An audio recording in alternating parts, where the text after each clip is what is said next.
Hi കൂട്ടുകാരെ, ആച്ചി വ്ളോഗ്സിലേക്ക് സ്വാഗതം. ഇന്ന് ഞാൻ രാവിലെ കണ്ട ഒരു കാഴ്ച നിങ്ങളുമായി ഷെയർ ചെയ്യാമെന്ന് കരുതി.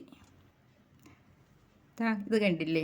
ഇതാണ് മനോഹരമായ ആ കാഴ്ച. റോസാ ചെടി നിറയെ പൂത്തു നിൽക്കുന്നുണ്ട്. ഞാൻ രാവിലെ ഉറക്കമണിയിക്കുമ്പോൾ മുറ്റത്തുകൂടി ഒന്ന് നടക്കാറുണ്ട്. ഏതൊക്കെ ചെടികൾ പൂവിട്ടിട്ടുണ്ട്, മൊട്ടിട്ടിട്ടുണ്ട് എന്നൊക്കെ ഞാൻ നോക്കും. കണ്ടില്ലേ, എന്ത് മനോഹരമായ കളറാണിത്. ചെറുതും എളുപ്പമുള്ളതുമായ ഒരു കുഞ്ഞ് ടിപ്സ് കൂടി ഞാൻ പറഞ്ഞു തരാമേ. എന്താണെന്നല്ലേ, നമ്മൾ രാവിലെ ചായ ഇടുമ്പോൾ അതിൽ നിന്ന് കിട്ടുന്ന വേസ്റ്റായ തേയിലക്കുത്തും ചണ്ടിയും ഒക്കെ ഇല്ലേ, അത് ഞാൻ എന്നും ഇതിൻ്റെ മൂട്ടിൽ കൊണ്ട് ഒഴിച്ചു കൊടുക്കും.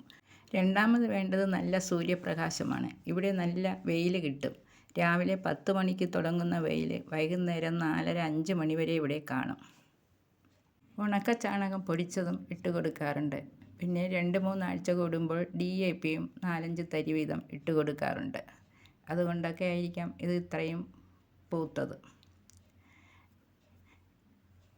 ഒരു ചെടി നട്ടാൽ പൂവിടുന്നതും മൊട്ടിടുന്നതും നോക്കി നിൽക്കുന്ന ഒരാളാണ് ഞാൻ. ഈ ചാനലൊക്കെ തുടങ്ങിയതിന് ശേഷം ഞാൻ ഹാപ്പിയാണ്. കാരണം എനിക്കിതൊക്കെ ഇഷ്ടമാണ്. എങ്ങനെയുണ്ട് കൂട്ടുകാരെ എൻ്റെ ഈ വീഡിയോ? ഇഷ്ടപ്പെട്ടെങ്കിൽ ലൈക്കും കമൻറ്റും ചെയ്യണേ. Thank you.